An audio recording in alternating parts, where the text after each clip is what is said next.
स्त्री और निज सासू को हत्या कला पिशाच स्वामी। मृतक हेले स्त्री सोनाली दलाई और सासू सुमता दलाई। अभियुक्त स्वामी देवाशीष पात्र को गिरफ्त करला पुलिस। पथर रे छेचिकी केते जण दी जण केबे मारिथिलो केते तारीख मानलो 15 तारीख के आ सांगरे थिले ना एका एका एका केबे बुद्धि परलो टाणी नहीं की घोसरी की गातो खुलिबा पय केते लागिथिला एते बड़ गातो 4 दिन मारिबा आगरु गातो करथिलो मारि सारी गातो करलो मारिबा आगरु माने प्लान टा आगरु थिला आज्ञा प्लान ने आउ के शामिल थिले केही नहीं। मयूरभंज जिला कुलियणा थाना सरपंगा बड़ नुआगाँ पात्र साहि रे ए डबल मर्डर घटिछि।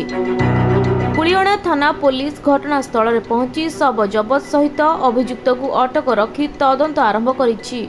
उभय स्त्री और सासू को हत्या करी माटी रे पोती देथिला अभियुक्त। ता झील को छाड़िया 12 तारीख दिन आसीथिला आ से घर को फेरी नथिला।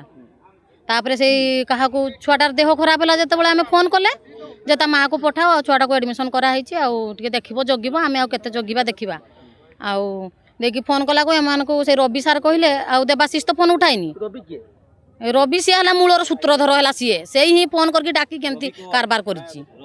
रवि कर ता घर होछु कंभारपाल सीए फोन फान करके डाकी किरी तापरे माँ छुआ 3 जण आसीथिले माँ झियो को रखला पुओ को पठाई देला। देखि तापरे आमे फोन करी जतले पचारले आ छुआटार देह खराब टिके पठाओ आ ता माटा हॉस्पिटल ना छुआटा हॉस्पिटल ले अछि आ देखिबो। देखि से कहला ना आमे ताको बस रे बसई दैछे आ देवाशीष की फोन करके पचारला को देवाशीष तो आम फोन उठाइनी आम फोन करके पचारि थिली आ से पळैछि घर को आ तुम रिलेटिव घर गारे खोजाखोजी कर रवि सार कहले। तापरे आमे सब रिलेटिव घर गारे खोजाखोजी कले जे फोन नंबर थिला फोन नंबर दे फोन फान कले केने पाइलेनी। तापरे आसकी आमे 13 दिन एफआईआर देले एठी देख। तापरे मैडम कहले मैडम को भी देखा करके आमे गले मैडम कहले आमे 2 दिन टाइम नौचु आ खोजाखोजी करछु।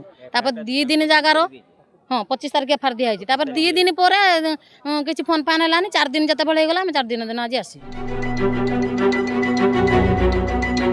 सूचना अनुसार गत 12 तारीख रे बाप घर स्वामी घर को आसीथिले मृतक सोनाली और तार माँ। पूर्वरु पारिवारिक कलह पई बाप घरे रहुथिले सोनाली। सेपटे बाप घर आसवा परे गत 17 दिन धरी माँ और झील निखोज थिबार अभियोग करथिले मृतक सोनालीर परिवार लोक। दीर्घ दिन धरी कौनसी खबर न मिलबारु मंगलवार कुलियणा पुलिस सहाय्य अभियुक्त देवाशीष घर को आसी तनाघना करबा परे गुमर खोलिछि।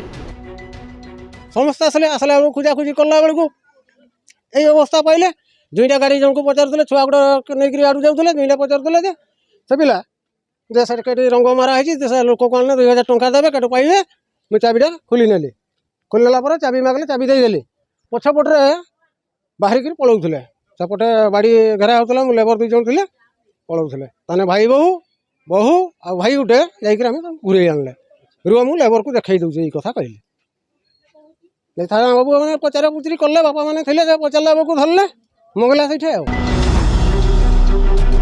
जेसीबी 8 फुट माटी खोलिबा परे 2टी मृतदेह उद्धार करा जायथिला। गत 15 तारीख उभय स्त्री और सासू को हत्या करी माटी तले पोती देथिला बोली अभियुक्त पुलिस आगरे स्वीकार करिछि।